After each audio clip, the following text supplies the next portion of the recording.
नमस्कार दोस्तों, बहुत बहुत स्वागत है आपका हमारे यूट्यूब चैनल पढ़ते रहो विथ आर रंजन पर। आज हम लोग रुक्मणी प्रकाशन की जो किताब है बिहार एसएससी सीजीएल 4 के लिए, उसका हम लोग सेट नंबर 14 यहाँ पे डिस्कस करेंगे। और बाकी सेट नंबर 1 से सेट नंबर 13 तक मैंने सारे वीडियो चैनल पे अपलोड कर लिए हैं, आप ज़रूर उसको देख लीजिएगा। ठीक है दोस्तों, आप चैनल पर नए हैं तो चैनल को सब्सक्राइब कर लीजिएगा और बेल आइकन को प्रेस कर दीजिएगा। ठीक है, चलिए पहला प्रश्न देखते हैं। निम्नलिखित में से कौन सी सबसे ऊंची गैर एशियाई पर्वत चोटी है? ठीक है ना, तो आपका इसमें से देखिए ऑप्शन है एल्ब्रुस, मैकिनले, किलिमंजारो और एकांकागुआ। तो एकांकागुआ पर्वत जो है यह आपका सबसे ऊंचा जो है गैर एशियाई पर्वत चोटी है। ठीक है, एकांकागुआ पर्वत चिली और अर्जेंटीना देश के बीच में स्थित है और एकांकागुआ एंडीज पर्वत की सबसे ऊंची चोटी है। ठीक है, और एक और चीज़ ध्यान रखिएगा कि एंडीज पर्वतमाला विश्व का सबसे लंबी पर्वतमाला श्रृंखला है। ठीक है ना, चलिए, और ये जो एल्ब्रुस है ये यूरोप की सबसे ऊंची चोटी है, माउंट एल्ब्रुस। ठीक है, प्रश्न है कि भारतीय मानसून और अंत उष्णकटिबंधीय अभिसरण क्षेत्र यानी कि ITCZ के संबंध में निम्नलिखित में से कौन सा कथन सही है? ठीक है ना, तो देखिए इसमें से आप देखिए पहला कथन क्या है। पहला कथन है कि अंत उष्णकटिबंधीय अभिसरण क्षेत्र फरवरी के दौरान भारत गंगा के मैदानों में स्थित होता है। ठीक है, तो ये जो कथन है आपका करेक्ट नहीं है। ठीक है, दूसरा है कि अंत उष्णकटिबंधीय अभिसरण क्षेत्र की स्थिति में परिवर्तन भारत में मानसून के प्रतिरूप को प्रभावित कर सकता है। बिल्कुल सही बात है, तो ये सेकंड वाला ही हम लोगों को मिल गया जो एकदम करेक्ट है सेंटेंस। ठीक है ना, देखिए अंत उष्णकटिबंधीय अभिसरण क्षेत्र की स्थिति में परिवर्तन होने से भारत में मानसून के प्रतिरूप को प्रभावित ये कर देता है। ठीक है ना, विषुवत वृत्त पर स्थित अंत उष्णकटिबंधीय अभिसरण क्षेत्र एक निम्न वायुदाब वाला क्षेत्र होता है। ठीक है, इस क्षेत्र में उत्तर पूर्व और दक्षिण पूर्व व्यापारिक पौने मिलती हैं। ठीक है, और जुलाई के महीने में ITCZ 20 डिग्री से 25 डिग्री उत्तरी अक्षांशों के आसपास गंगा के मैदान में स्थित हो जाता है। ठीक है ना, तो आपका आंसर यहाँ क्या हो जाएगा? बी नंबर आपका आंसर हो जाएगा। ठीक है, अगला प्रश्न देखिए, धात्विक खनिज निम्न में से किन चट्टानों में पाए जाते हैं? तो धात्विक खनिज जो हैं वो आग्नेय चट्टानों में पाए जाते हैं। ठीक है ना, आग्नेय चट्टानों में धात्विक खनिज पाए जाते हैं। ठीक है, आग्नेय चट्टान रवेदार होते हैं तथा इसे प्राथमिक चट्टान भी कहा जाता है। ठीक है, और इसका निर्माण क्रस्ट के नीचे उपस्थित तप्त एवं तरल मैग्मा के ठंडा होने से होता है। आग्नेय चट्टानों में ना तो परतें होती हैं और ना ही जीवाश्म पाए जाते हैं। ठीक है, और एक और चीज़ ध्यान रखिएगा कि क्रस्ट का लगभग 90% भाग जो है वो आग्नेय चट्टानों से बना हुआ है। ठीक है ना, ध्यान रखिएगा, तो आपका आंसर हो जाएगा सी नंबर। ठीक है, अगला प्रश्न है कि निम्नलिखित में से किस नदी का उद्गम उत्तराखंड के मिलाम हिमनद में होता है? ठीक है, ऑप्शन है सतलुज, गंगा, गौरी गंगा और यमुना। ठीक है, तो इसमें से देखिए जो गौरी गंगा है इसका जो उद्गम है वो आपका मिलाम हिमनद से होता है। ठीक है ना, गौरी गंगा जौल जीबी के समीप काली नदी में विलय हो जाती है। ठीक है, तो आंसर हो जाएगा सी। ठीक है, उसके बाद है तूतीकोरिन थर्मल पावर स्टेशन किस राज्य में स्थित है? तो तूतीकोरिन जो थर्मल पावर स्टेशन है वो तमिलनाडु में स्थित है। ठीक है, इसमें कुछ ज़्यादा कुछ सोचना नहीं है, आंसर हो जाएगा ए। उसके बाद देखिए इनमें से किस इलाके में ऊंचे क्षेत्र और खारे रेतीले समतल मैदान तथा दलदली क्षेत्र शामिल है? ठीक है, तो देखिए कच्छ का रण जो इलाका है ना, उस इलाके में, कच्छ के रण इलाके में ध्यान रखिएगा आपका जो ऊंचे क्षेत्र और खारे रेतीले समतल मैदान और दलदली क्षेत्र आते हैं। ठीक है, कच्छ का रण क्षेत्र नमकीन दलदल और वीरान प्रदेश होता है। ठीक है, ध्यान रखना है, और कच्छ का रण जो है वो गुजरात राज्य में अवस्थित है, ये भी आपको दिमाग में रखना है। ठीक है, चलिए आगे देखते हैं। भारत और नेपाल दोनों देशों से होकर बहने वाली नदी मेची इनमें से किसकी सहायक नदी है? तो मेची जो है वो सहायक नदी है किसकी? नदी महानंदा की। ठीक है ना, महानंदा की सहायक नदी है मेची। ठीक है, और गंडक की सहायक नदी के बारे में बात किया जाए तो काली गंडक और त्रिशूली गंगा है। ठीक है, लेबनान की राजधानी कहाँ है? तो लेबनान की राजधानी है बेरूत में। ठीक है, लेबनान की राजधानी है बेरूत और लेबनान की मुद्रा है पाउंड, ये भी आपको ध्यान रखना है। ठीक है, आगे बढ़ते हैं। 2011 की जनगणना के अनुसार भारत की जनगणना की दशकीय वृद्धि दर क्या है? तो 2011 की जनगणना के अनुसार भारत की जनगणना की दशकीय वृद्धि दर 17.64% है। ठीक है, तो बी आंसर हो जाएगा 17.64%। ठीक है ना, नागालैंड राज्य ऐसा राज्य रहा है जिसकी दशकीय वृद्धि 2011 की जनगणना के अनुसार ऋणात्मक रही है, -0.6%। ठीक है, चलिए इनमें से कौन सा विकल्प दुर्बलता मंडल की स्थिति को दर्शाता है? ठीक है, तो इसमें देखिए जो स्थल मंडल के नीचे का जो ऑप्शन है, स्थल मंडल के नीचे दुर्बलता मंडल की स्थिति को दर्शाता है। ठीक है ना।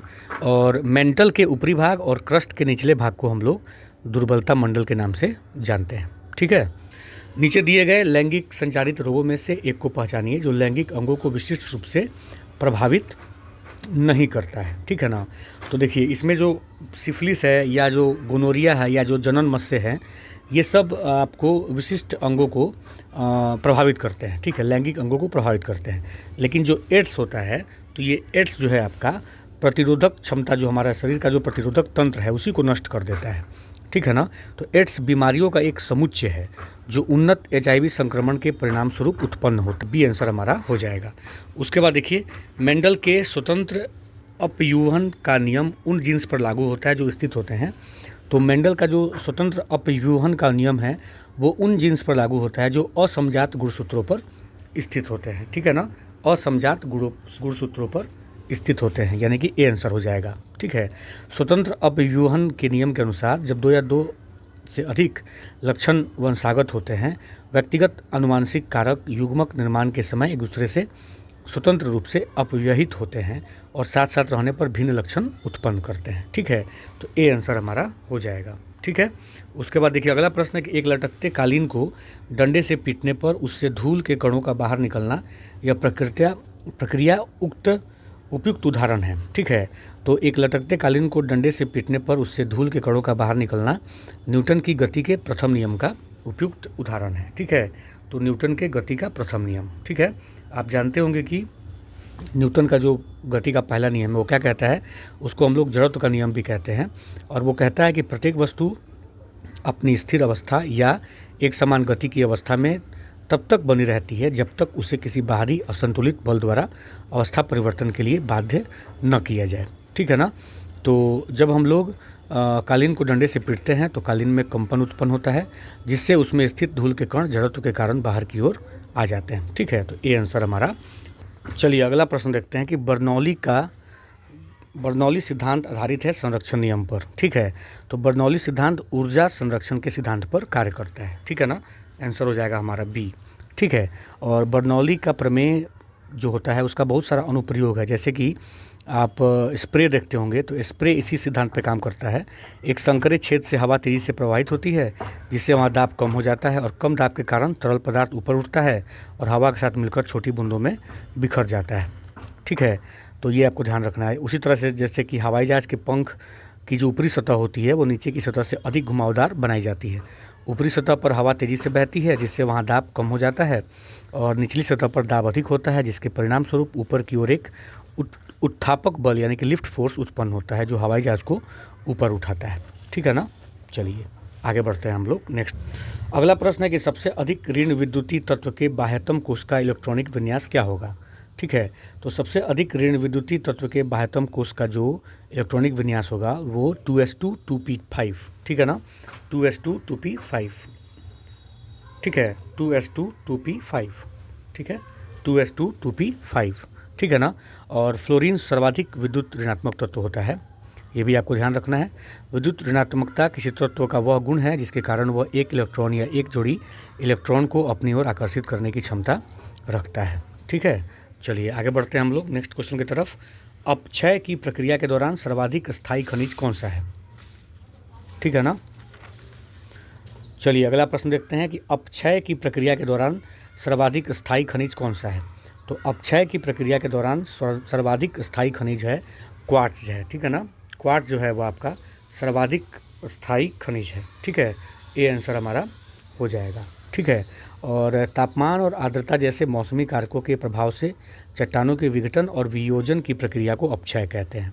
इस प्रक्रम में चट्टानें असंगठित होकर अवसादों में परिवर्तित हो जाती हैं जिससे मृदा का निर्माण होता है। ठीक है ना। और क्वार्ट्ज एक खनिज होता है और यह रेत और ग्रेनाइट का मुख्य घटक होता है। ठीक है, तो आंसर हो जाएगा ए। उसके बाद देखिए कि मध्य प्रदेश का कौन सा जिला तांबे का अग्रणी उत्पादक है। तो मध्य प्रदेश का जो बालाघाट है, बालाघाट जिला वो तांबे का अग्रणी उत्पादक है। ठीक है ना। और मध्य प्रदेश के बालाघाट जिले में एक जगह है मालंज खंड, वहाँ पे खान है तांबे की बहुत प्रसिद्ध। ठीक है, तो आंसर हो जाएगा हमारा ए नंबर, ठीक है। अच्छा, उसके बाद देखिए भारत में कोयला उद्योग कब आरंभ हुआ? तो भारत में कोयला उद्योग आरंभ हुआ है 1774 ईस्वी में, ठीक है ना, 1774 ईस्वी में, ध्यान रखिएगा। और यह रानीगंज प्रारंभ हुआ था, ठीक है। उसके बाद चलिए, रामसर स्थल और राज्य का कौन सा जोड़ा सही नहीं है? तो सुर सरोवर उत्तर प्रदेश करेक्ट है, अष्टमुडी केरल करेक्ट है, थोल गुजरात करेक्ट है, लोनार राजस्थान ये रॉन्ग है। यहाँ लोनार जो है वो कहाँ पे है? तो महाराष्ट्र में एक झील है, ठीक है। या यहाँ मैं लिख देता हूँ, आप लोग इसको देख लीजिएगा। महाराष्ट्र में एक झील है लोनार, ठीक है ना। और महाराष्ट्र के बुल्ढावा ज़िले में खारे पानी का झील है। तो ये डी वाला जो है हमारा सही सुमेलित नहीं है, तो आंसर हो जाएगा हमारा डी, ठीक है। आगे बढ़िए, निम्नलिखित में से कौन सी संसदीय समिति कार्यपालिका को नियम विनिमय बनाने के लिए प्रत्यायोजित शक्ति से संबंधित है? ठीक है, तो अधीनस्थ विधान पर समिति जो होती है, ठीक है ना, अधीनस्थ विधान पर समिति वो होती है, ऐसी समिति होती है जो कार्यपालिका को नियम विनियम बनाने के लिए प्रत्यायोजित शक्ति से संबंधित होती है। और अधीनस्थ विधान समिति का गठन 1953 में हुआ था। यह समिति यह जांच करती है और रिपोर्ट करती है कि क्या संविधान द्वारा प्रदत्त या संसद द्वारा प्रत्यायोजित नियमों, विनियमों, उपनियमों, योजनाओं या अन्य वैधानिक उपकरणों को बनाने की शक्तियों का ठीक से प्रयोग किया जा रहा है कि नहीं, ठीक है। और अधीनस्थ विधान की दोनों सदनों की समिति में 15 सदस्य होते हैं, ठीक है, ये भी आपको ध्यान रखना है। उसके बाद चलिए आगे बढ़ते हैं। आपातकाल पर विचार करने के लिए लोकसभा के न्यूनतम 1/10 सदस्य अध्यक्ष या राष्ट्रपति को सदन की बैठक अनिवार्य रूप से बुलाए जाने की लिखित मांग कर सकते हैं। ऐसी मांग की प्राप्ति के कितने दिनों के भीतर सदन के अध्यक्ष या राष्ट्रपति को विशेष बैठक बुलानी पड़ती है? ठीक है, तो ये बुलानी पड़ती है 14 दिनों के भीतर। 14 दिनों के भीतर जो है राष्ट्रपति को या लोकसभा अध्यक्ष को यह बैठक बुलानी पड़ती है अगर लोकसभा के न्यूनतम 1/10 सदस्यों ने अध्यक्ष राष्ट्रपति से सदन की बैठक अनिवार्य रूप से बुलाए जाने की मांग लिखित रूप से कर दिया है तो, ठीक है। और उनको विशेष बैठक बुलानी पड़ती है उनके मांग करने के 14 दिनों के भीतर, ठीक है ना, ध्यान रखिएगा। उसके बाद चलिए आगे बढ़ते हैं। कुछ अनुच्छेद दिए हुए हैं और दूसरी तरफ आपको बताना है कौन सा उसमें विषय है, ठीक है। तो आपको देखना है कि कैसे हम लोग इसको मिलाएंगे, ठीक है, इसका मिलान हम लोगों को करना है। तो पहला है कि अनुच्छेद 145, तो अनुच्छेद 145 जो है वो न्यायालय का नियम है, ठीक है ना, तो 2 हो जाएगा। अनुच्छेद 127 यह जो होता है तदर्थ न्यायाधीशों की नियुक्ति, ठीक है। और अनुच्छेद 128 जो होता है वो उच्चतम न्यायालय में सेवानिवृत्त न्यायाधीशों की उपस्थिति, ठीक है, तो ये हो जाएगा 4। और अनुच्छेद 129 जो है वो अभिलेख न्यायालय का प्रावधान इसमें दिया हुआ है। तो ए का 2, बी का 1, सी का 4 और डी का 3, तो हमारा आंसर हो जाएगा ऑप्शन नंबर सी, ठीक है ना। चलिए आगे देखते हैं। भारतीय संविधान के किस अनुच्छेद में जीने के अधिकार से संबंधित विवरण है? ठीक है, तो आप जानते होंगे कि भारतीय संविधान का जो अनुच्छेद 21 है इसमें जीने के अधिकार का से संबंधित विवरण है, ठीक है ना। अनुच्छेद 21 में किसी भी व्यक्ति को विधि द्वारा स्थापित प्रक्रिया के अतिरिक्त उसके जीवन और व्यक्तिक स्वतंत्रता के अधिकार से वंचित नहीं किया जा सकता है, ठीक है ना। चलिए, भारतीय संविधान में समवर्ती सूची का विचार डैश से लिया गया है, तो समवर्ती सूची का जो विचार है वो ऑस्ट्रेलिया से लिया गया है, ठीक है, ध्यान रखिएगा। और समवर्ती सूची जो है ना उसमें 22 विषय शामिल हैं, ये भी आपको ध्यान रखना है, ठीक है। जैसे कि समवर्ती सूची में जैसे कि शादी है, उत्तराधिकार है, व्यापार है, शिक्षा है, जंगल है, ये सब आपको ध्यान रखना है, ठीक है। चलिए आगे बढ़ते हैं हम लोग अगले प्रश्न की तरफ। भारतीय संसद के दोनों सदनों की संयुक्त बैठक किस संबंध में हो सकती है? ठीक है, तो भारतीय संसद के दोनों सदनों की संयुक्त बैठक साधारण विधेयक के संबंध में हो सकती है, ठीक है, ध्यान रखिएगा। और भारतीय संविधान का जो अनुच्छेद 108 है उसके अधीन राष्ट्रपति किसी विधेयक पर गतिरोध होने पर संयुक्त अधिवेशन बुलाने की घोषणा कर सकते हैं, ठीक है ना। बाकी जो धन विधेयक है या संविधान संशोधन विधेयक है या भारत के उपराष्ट्रपति का निर्वाचन है, इसके लिए संयुक्त बैठक की ज़रूरत नहीं है, ठीक है ना। उपराष्ट्रपति का निर्वाचन तो आप जानते होंगे कि संसद के दोनों सदनों के सदस्य मिलकर जो उसका निर्वाचक मंडली बनता है, गण निर्वाचक गण जो होते हैं वो लोग आनुपातिक प्रतिनिधित्व पद्धति के अनुसार एकल संक्रमणीय मत द्वारा उपराष्ट्रपति का निर्वाचन होता है, ठीक है। अनुच्छेद 66 में इसके बारे में प्रावधान लिखा गया है, ठीक है। अगला प्रश्न है कि डीएनए और हिस्टोन पर नेट विद्युत आवेश होता है, तो डीएनए और हिस्टोन पर नेट विद्युत आवेश क्रमशः ऋणात्मक और धनात्मक होता है, ठीक है ना, ध्यान रखिएगा। तो ये हो जाएगा आपका ऑप्शन नंबर सी, ठीक है, सी आंसर हो जाएगा, क्रमशः ऋणात्मक और धनात्मक, यानी कि डीएनए पर ऋणात्मक और हिस्टोन पर धनात्मक। ठीक है, डीएनए में एक पेंटोज शर्करा, एक नाइट्रोजनी क्षारक और एक फॉस्फेट समूह होता है। ठीक है ना, फॉस्फेट समूह की उपस्थिति के कारण डीएनए पर ऋणात्मक आवेश होता है।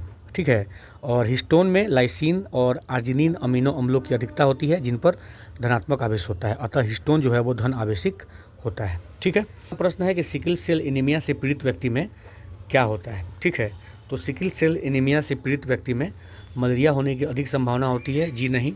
ठीक है, टाइफाइड का अधिक खतरा है, जी नहीं। मलेरिया होने का खतरा कम होता है, ये सी आंसर हमारा हो जाएगा। आप जानते होंगे कि सिकल सेल एनीमिया जिनको हो जाता है तो उनमें क्या हो जाता है, लाल रक्त जो कोशिकाएं हैं, आरबीसीज हैं, उनका जो आकार होता है वो हंसिए के समान हो जाता है। ठीक है ना, असमान आकार हो जाता है। ठीक है, एक निकाय में परिवर्तन इस प्रकार होता है कि निकाय द्वारा किया गया कार्य उसकी आंतरिक ऊर्जा में हुई कमी के बराबर है। निकाय में परिवर्तन होना चाहिए। ठीक है, तो निकाय में जो परिवर्तन होगा वो रुद्धोष में परिवर्तन होगा। ठीक है ना, रुद्धोष में परिवर्तन होगा। निकाय और उसके परिवेश के मध्य ऊष्मा का प्रवाह न होने की परिस्थिति में निकाय में जो परिवर्तन होता है उसको रुद्धोष में परिवर्तन हम लोग कहते हैं। ठीक है, और यानी कि एडियाबेटिक चेंज। ठीक है, और रुद्धोष में परिवर्तन के दौरान निकाय का ताप परिवर्तित हो जाता है। रुद्धोष में परिवर्तन एक ऊष्मागतिकीय प्रक्रिया है जिसमें प्रणाली और उसके परिवेश के बीच ऊष्मा का कोई आदान प्रदान नहीं होता है। ठीक है, रुद्धोष में प्रक्रिया के दौरान न तो ऊष्मा प्रणाली में प्रवेश करती है न ही प्रणाली से बाहर निकलती है। ठीक है, ध्यान रखिएगा। आगे बढ़िए, आगे अगला क्वेश्चन क्या है, मानव आंखें निम्नलिखित में से किसके प्रति सर्वाधिक संवेदनशील होती हैं। तो मानव की जो आंखें हैं वो सबसे ज़्यादा संवेदनशील होती हैं किसके प्रति, तो हरे प्रकाश के प्रति। ठीक है ना, हमारी आंखों के रेटिना में दो मुख्य प्रकार की प्रकाश संवेदी कोशिकाएं यानी कि फोटो रिसेप्टर सेल्स होती हैं। एक को हम लोग कोन्स बोलते हैं यानी कि शंकु, और दूसरे को हम लोग रॉड्स बोलते हैं यानी कि शलाका। ठीक है, शंकु कोशिकाएं मुख्य रूप से तेज रोशनी में काम करती हैं और हमें रंग देखने में सक्षम बनाती हैं। ठीक है, शंकु कोशिकाएं ही दिन में देखने, रंगीन दृष्टि और तीव्र दृष्टि के लिए जिम्मेदार होती हैं। शलाका कोशिकाएं रात में देखने और रंगहीन दृष्टि और परिधीय दृष्टि के लिए जिम्मेवार होती हैं। ठीक है, ध्यान रखना है। आगे बढ़ते हैं हम लोग। अगला क्वेश्चन क्या है, अगला क्वेश्चन है कि गतिज ऊर्जा बढ़ने पर अंतर आणविक आकर्षण बलों के प्रभाव को कम किया जा सकता है। ताप के बढ़ने से द्रव की श्यानता पर क्या प्रभाव पड़ेगा। ठीक है, तो ताप के बढ़ने पर द्रव की जो श्यानता होती है वो घट जाती है। ठीक है ना, सी आंसर हमारा हो जाएगा। ठीक है, किसी द्रव की श्यानता ताप बढ़ने से घट जाती है क्योंकि ताप बढ़ने पर अणुओं की गतिज ऊर्जा बढ़ जाती है जिससे अंतर आणविक आकर्षण बलों के प्रभाव को कम किया जा सकता है। ठीक है, और गैस की जो श्यानता है वो आपका तापमान बढ़ने से बढ़ जाती है, ये भी आपको ध्यान रखना है। उसके बाद अगला प्रश्न है कि लोहे से बनी वस्तु में जंग लगने को क्या कहते हैं। तो लोहे से बने वस्तु में जंग लगने को संक्षारण कहा जाता है। ठीक है, तो सी आंसर हमारा हो जाएगा। और संक्षारण जो है एक रासायनिक प्रक्रिया है। ठीक है ना, जल और वायु में नमी की उपस्थिति में लोहे तथा ऑक्सीजन की रेडॉक्स अभिक्रिया होती है जिससे आयरन ऑक्साइड, ठीक है, बन जाता है जिसे हम लोग जंग कहते हैं। और लोहा पर जो जंग लगता है उसका जो फॉर्मूला होता है वो उसको हम लोग बोलते हैं फेरसोफेरिक हाइड्रोक्साइड। ठीक है ना, लोहे पर जब जंग लगता है तो उसका भार भी बढ़ जाता है, ये भी आपको ध्यान रखना है। राज्य को सभी श्रमिकों को आजीविका और एक सम्मानजनक जीवन स्तर उपलब्ध कराने का प्रयास करना चाहिए। भारत के परिप्रेक्ष्य में दिए गए कथन के संबंध में निम्नलिखित में से कौन सा विकल्प सही है।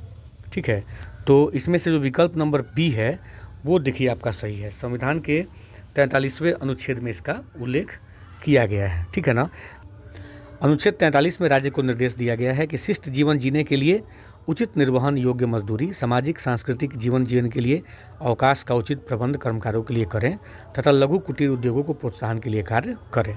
ठीक है ना, अगला है कि भारत एक संसदीय लोकतंत्र है जो डैश के वेस्टमिनिस्टर मॉडल पर आधारित है। ठीक है, तो भारत जो है संसदीय लोकतंत्र है और यूनाइटेड किंगडम के वेस्टमिनिस्टर मॉडल पर आधारित है। ठीक है ना, संसदीय प्रणाली एक प्रकार की सरकार है जिसमें कार्यपालिका विधायिका के समर्थन से सत्ता संभालती है। ठीक है, चलिए अगला प्रश्न देखिए, निम्न में से कौन सा एक राष्ट्रवादी समाचार पत्र नहीं था। ठीक है, तो इसमें से जो आपका द टाइम्स ऑफ इंडिया है यह एक राष्ट्रवादी समाचार पत्र नहीं था। ठीक है, बाकी आप जानते होंगे कि द हिंदू जो है वो जी सुब्रमण्यम अय्यर और वी राघवाचारी के द्वारा, ठीक है, प्रकाशित होता था। बंगाली जो आपको पत्रिका है ये आपका सुरेंद्रनाथ बनर्जी के द्वारा, और जो दी मराठा है वो बाल गंगाधर के द्वारा प्रकाशित होने वाले राष्ट्रवादी समाचार पत्र थे। ठीक है ना, ध्यान रखिएगा। भारतीय पत्रकारिता का जनक राजा राम मोहन राय को माना जाता है, ये भी आपको ध्यान रखना है। आगे बढ़ते हैं हम लोग। दांडी यात्रा के संबंध में निम्नलिखित में से कौन सा तथ्य सही नहीं है? तो दांडी यात्रा के संबंध में देखिए, ये जो आपका पहला ऑप्शन है कि स्वयं प्रतिदिन 25 मील की यात्रा करते थे, ये गलत है, ठीक है ना। बाकी ये देखिए 78 स्वयं सेवकों के साथ प्रारंभ हुआ था, इसका नेतृत्व महात्मा गांधी ने किया था, यह यात्रा 24 दिनों तक चली थी, ठीक है। और ये जो 25 मील की यात्रा है, ये जो कैलकुलेशन ये ठीक आपका नहीं दिया गया है, ठीक है ना। आप जानते होंगे कि दांडी यात्रा 12 मार्च 1930 को साबरमती आश्रम जो अहमदाबाद में है वहाँ से प्रारंभ हुआ था, और 6 अप्रैल 1930 को दांडी में अवैध रूप से नमक बनाकर, नमक कानून तोड़कर नमक सत्याग्रह से सविनय अवज्ञा आंदोलन प्रारंभ किया गया था। दांडी यात्रा की जो पूरी यात्रा थी वो 241 मील, ठीक है, और 78 अनुयायियों के साथ महात्मा गांधी ने पूरा किया था, ठीक है ना। महात्मा गांधी की इस दांडी यात्रा की तुलना सुभाष चंद्र बोस ने नेपोलियन के पेरिस मार्च और मुसोलिनी के रोम मार्च से की थी, ठीक है, ध्यान रखिएगा। उसके बाद देखिए, निम्नलिखित में से किसने गांधी जी को नमक आंदोलन को केवल पुरुषों तक ही सीमित न रखने के लिए राजी किया था? ठीक है, कमला देवी चट्टोपाध्याय जो थी वो, उन्होंने ही गांधी जी को नमक आंदोलन को केवल पुरुषों तक ही सीमित न रखने के लिए राजी किया था। और कमला देवी चट्टोपाध्याय अखिल भारतीय महिला संघ की संस्थापक भी थीं। अगला प्रश्न है कि किस सिख गुरु ने सिख विवाह समारोह की शुरुआत आनंद कारज के नाम से की थी? ठीक है, अमरदास जी ने, ठीक है ना, आनंद कारज के नाम से सिख विवाह समारोह की शुरुआत उन्होंने की थी। ये जो गुरु रामदास हैं, उन्होंने अमृतसर शहर की स्थापना की थी, ये भी आपको ध्यान रखना है। और गुरु अमरदास जो हैं, अकबर ने गुरु अमरदास से गोविंदवाल जाकर भेंट की और गुरु की पुत्री बीबी भानी को 500 बीघा जमीन दान में दिया था, ठीक है, ये भी आपको नोट रखना है। ठीक है, आगे देखिए, हड़प्पा की खोज का श्रेय किसे दिया जाता है? तो हड़प्पा की खोज का जो श्रेय है वो राय बहादुर दयाराम साहनी को, यानी कि हड़प्पा सभ्यता की खोज 1921 में की गई थी, ध्यान रखना है। हड़प्पा के खोजकर्ता जो है दयाराम साहनी जी थे और माधव स्वरूप वत्स थे, ठीक है। मोहनजोदड़ो के राखलदास बनर्जी, उसकी सहायक संधि की प्रणाली को स्वीकार करने वाला भारतीय मूल का पहला शासक कौन था? ठीक है, तो सहायक संधि को स्वीकार करने वाला भारतीय मूल का जो पहला शासक था वो हैदराबाद का निजाम था, ठीक है ना। और लॉर्ड वेलेजली ने सहायक संधि चलाया था। और सहायक संधि स्वीकार करने वाले राज्य जो होते थे वो उनका जो वैदेशिक संबंध था, यानी कि विदेश से जो उनका संबंध होता था वो अंग्रेजी राज्य के अधीन हो जाता था, ठीक है। सहायक संधि स्वीकार करने वाले राज्य के आंतरिक मामलों में अंग्रेजों द्वारा कोई हस्तक्षेप नहीं किया जाता था, ठीक है। तो सबसे पहले जो सहायक संधि स्वीकार करने वाला राज्य था वो हैदराबाद था, ठीक है, 1798 ईस्वी में, ठीक है। उसके बाद है कि भक्ति संस्कृति का भारत में पुनर्जन्म कब हुआ? तो भक्ति संस्कृति का भारत में जो पुनर्जन्म हुआ वो 15वीं और 16वीं शताब्दी ईस्वी में हुआ, ठीक है। 6ठी शताब्दी ईस्वी में तो भक्ति आंदोलन की शुरुआत तमिल क्षेत्र से हुई, जो कर्नाटक और महाराष्ट्र में फैल गई, ठीक है ना। लेकिन जो पुनर्जन्म हुआ वो हुआ आपका 15वीं और 16वीं शताब्दी में, ठीक है ना। देखते हैं अगला प्रश्न क्या है। 1848 और 1856 के बीच भारत के गवर्नर जनरल कौन थे? तो 1848 और 1856 के बीच भारत के गवर्नर जनरल लॉर्ड डलहौजी थे, ठीक है। लॉर्ड डलहौजी हमारा आंसर हो जाएगा ए नंबर, ठीक है। डलहौजी से याद रखिएगा कि व्यापगत का सिद्धांत इसी ने लागू किया था, ठीक है। और डलहौजी ने ही 29 मार्च 1849 को पंजाब का विलय अंग्रेजी साम्राज्य में कर लिया था, ठीक है। सार्वजनिक निर्माण विभाग की स्थापना भी डलहौजी ने ही किया है। और एक और चीज़ ध्यान रखिएगा कि डलहौजी को भारतीय रेल प्रणाली का जनक माना जाता है, ठीक है। चलिए अगला प्रश्न है कि निम्नलिखित में से कौन सी ग्रंथियां जन्म के समय बड़ी आकार की होती हैं लेकिन उम्र बढ़ने के साथ आकार में कम हो जाती हैं? ठीक है, तो जो थाइमस ग्रंथियां होती हैं ना वो जन्म के समय बड़ी आकार की होती हैं लेकिन उम्र बढ़ने के साथ उनके आकार में कमी आ जाती है, ठीक है। तो सी आंसर हमारा हो जाएगा, ठीक है। थाइमस ग्रंथियाँ, थाइमस एक लिम्फोइड ग्रंथि है जो हृदय के पास और स्तन के नीचे स्थित होता है। यह जन्म के समय तो बड़ा होता है काफ़ी, लेकिन यौवन के बाद थाइमस का आकार कम होता जाता है क्योंकि लिम्फोइड ऊतक गायब हो जाता है और वसा और रेशेदार ऊतक दिखाई देता है, ठीक है। और यह जो है आपका थाइमस जो है वो प्रतिरक्षा में एक महत्वपूर्ण भूमिका निभाता है, ये भी आपको ध्यान रखना है। अगला प्रश्न है कि सोनालिका और कल्याण सोना किस में है? तो सोनालिका और कल्याण सोना जो है वो गेहूँ की किस्म है, ठीक है ना, गेहूँ की किस्म है, ठीक है। ये आंसर हमारा हो जाएगा, ठीक है। और सोनालिका को उच्च उपज अर्धबोनी उर्वरक अनुक्रियाशील गेहूं के किस्म से विकसित किया गया है, ठीक है ना। इनमें से कौन सा कथन असत्य है? ठीक है, पहला कथन है कि विद्युत चुंबकीय तरंगों की प्रकृति अनुप्रस्थ होती है, ये बिल्कुल ठीक है, ये करेक्ट है। ठीक है, ये करेक्ट है। विद्युत चुंबकीय तरंगें प्रकाश की गति से निर्वात में चलती हैं, ये भी करेक्ट है। और विद्युत चुंबकीय तरंगों की चाल सभी माध्यमों में समान होती है, ये आपका रॉन्ग है। देखिए, विद्युत चुंबकीय तरंगों का वेग प्रकाश के वेग यानी कि 3 गुना 10⁸ मीटर प्रति सेकंड के बराबर होता है, लेकिन विद्युत चुंबकीय तरंगों की चाल सभी माध्यमों में समान नहीं होती है। ठीक है ना, तो ये आपका सी आंसर यहाँ पे हो जाएगा। ठीक है, और सभी विद्युत चुंबकीय तरंगें जो हैं प्रकृति में अनुप्रस्थ होती हैं, ये बिल्कुल ठीक है। और ये जो विद्युत चुंबकीय तरंग होती हैं वो तरंग और कण दोनों प्रकृति को दर्शाती हैं। कुछ घटनाएं तरंग प्रकृति से समझाई जाती हैं, जबकि अन्य कण प्रकृति से समझाई जाती हैं।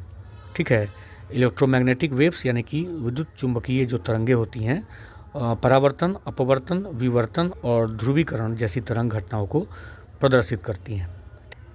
ईस्ट इंडिया कंपनी और जमींदारों के बीच राजस्व को, चलिए अगला प्रश्न देखते हैं। ईस्ट इंडिया कंपनी और जमींदारों के बीच राजस्व को निश्चित करने के लिए 1793 में इस्तमरारी बंदोबस्त नीति किसने शुरू की थी? ठीक है, तो इस्तमरारी बंदोबस्त नीति शुरू करने वाले कौन थे? तो लॉर्ड कॉर्नवालिस। ठीक है, और इसके दरमियान क्या किया गया कि राजस्व के कर का स्पष्ट विभाजन सरकार और जमींदारों के बीच कर दिया गया। यह व्यवस्था ब्रिटिश भारत के 19% भाग पर लागू की गई, जिसमें बंगाल, बिहार, उड़ीसा के अतिरिक्त बनारस और उत्तरी कर्नाटक के क्षेत्र भी शामिल थे। ठीक है, तो आंसर हो जाएगा हमारा लॉर्ड कॉर्नवालिस। ठीक है, अगला क्वेश्चन देखते हैं। कालानुक्रमिक ढंग से भारतीय स्वतंत्रता संग्राम के दौरान हुई इनमें से कौन सी घटना सबसे पहले घटित हुई थी? ठीक है, तो देखिए सबसे पहले इसमें से देखा जाए अगर तो सविनय अवज्ञा आंदोलन जो हुआ था वो कब हुआ था? ये 1930 में। ठीक है ना, तो ये आपका 1930, ये पहला 1930। ठीक है, असहयोग आंदोलन जो है ये आपका शुरू किया गया था कब? तो ये शुरू किया गया था 1920। ठीक है ना, ये 1920। ठीक है, और जालियांवाला बाग हत्याकांड 1919, भारत छोड़ो आंदोलन 1942। ठीक है, तो सबसे पहले कौन है? जालियांवाला बाग हत्याकांड, यानी कि डी आंसर हमारा हो जाएगा। ठीक है, विश्व बैंक के जीईएफ की पहली महिला डायरेक्टर कौन बनी है? तो विश्व बैंक के जीईएफ की पहली महिला डायरेक्टर बनी है गीता बत्रा। ठीक है ना, गीता बत्रा, ध्यान रखिएगा। चलिए, भारत का सबसे बड़ा हरित हाइड्रोजन उत्पादन केंद्र कहाँ स्थापित किया जाएगा? तो सबसे बड़ा जो हरित हाइड्रोजन उत्पादन केंद्र स्थापित होगा वो विशाखापट्टनम में होगा। ठीक है, बी आंसर हो जाएगा। उसके बाद देखिए, स्वच्छ सर्वेक्षण 2024-25 पुरस्कार प्राप्तकर्ता में भारत का सबसे स्वच्छ शहर कौन है? तो सबसे स्वच्छ शहर जो है वो इंदौर है। आप जानते होंगे कि लगातार इंदौर जो है वो टॉप पे रहा है। ठीक है ना, ध्यान रखिएगा। उसके बाद चलिए, मार्च 2024 में hockey India major Dhyanchand lifetime achievement पुरस्कार से किसे सम्मानित किया गया? तो ये सम्मानित किया गया अशोक कुमार को। ठीक है ना, अशोक कुमार, यानी कि ए आंसर हमारा हो जाएगा। उसके बाद भारत के 16वें वित्त आयोग किसकी अध्यक्षता में गठित किया गया है? तो भारत का जो 16वां वित्त आयोग है वो अरविंद पनगड़िया की अध्यक्षता में गठित किया गया है। ठीक है ना, तो ए आंसर हमारा हो जाएगा। ठीक है, उसके बाद चलिए आगे बढ़ते हैं। बिहार में दूसरा एम्स किस स्थान पर बनाया जा रहा है? तो बिहार में जो दूसरा एम्स है वो दरभंगा में बनाया जा रहा है। ठीक, अगला प्रश्न है कि 91वां खजुराहो नृत्य महोत्सव कहाँ आयोजित किया गया है? तो 91वां खजुराहो नृत्य महोत्सव जो है वो मध्य प्रदेश में आयोजित किया गया है। ठीक है ना, चलिए अगला प्रश्न देखिए। पहली बार बैडमिंटन एशिया टीम चैंपियनशिप 2024 का खिताब किसने जीता है? तो पहली बार जीता है किसने? भारत ने जीता है। ठीक है, भारत ने जीता है, और इसका आयोजन किया गया था मलेशिया में। ठीक है, चलिए आगे बढ़ते हैं। अगला प्रश्न है कि आपके पास बैक्टीरिया और उनके व्यावसायिक रूप से महत्वपूर्ण उत्पादों की सूची है, और उसको हम लोगों को मिलान करना है। ठीक है, चलिए, एक तरफ बैक्टीरिया है, दूसरी तरफ उत्पाद है, इसका हमको मिलान करना है। पहला है कि एस्परजिलस नाइगर। ठीक है, तो इसका जो उत्पाद है वो आपका कौन है? इसका उत्पाद है साइट्रिक एसिड। ठीक है, तो ए का हो जाएगा 4। उसके बाद है एसिटोबैक्टर एसिटी। तो एसिटोबैक्टर एसिटी जो है वो एसिटिक एसिड इसका उत्पाद हो जाएगा, तो इसका हो जाएगा आपका 3 नंबर। Clostridium buta इलिकम। ठीक है, तो क्लोस्ट्रीडियम ब्यूटा इलिकम जो है इसका हो जाएगा ब्यूटायरिक एसिड। ठीक है, तो ब्यूटारिक एसिड इसका 2 आंसर हो जाएगा। लैक्टोबैसिलस, तो लैक्टोबैसिलस हो जाएगा वो लैक्टिक एसिड। ठीक है, तो आंसर हो जाएगा ए का 4, बी का 3, सी का 2 और डी का 1। तो हमारा आंसर हो जाएगा इसमें से ऑप्शन नंबर सी। ठीक है, चलिए आगे बढ़ते हैं। जीवाणु से डीएनए को अलग करते समय निम्न में से कौन सा एंजाइम का उपयोग नहीं किया जा सकता है?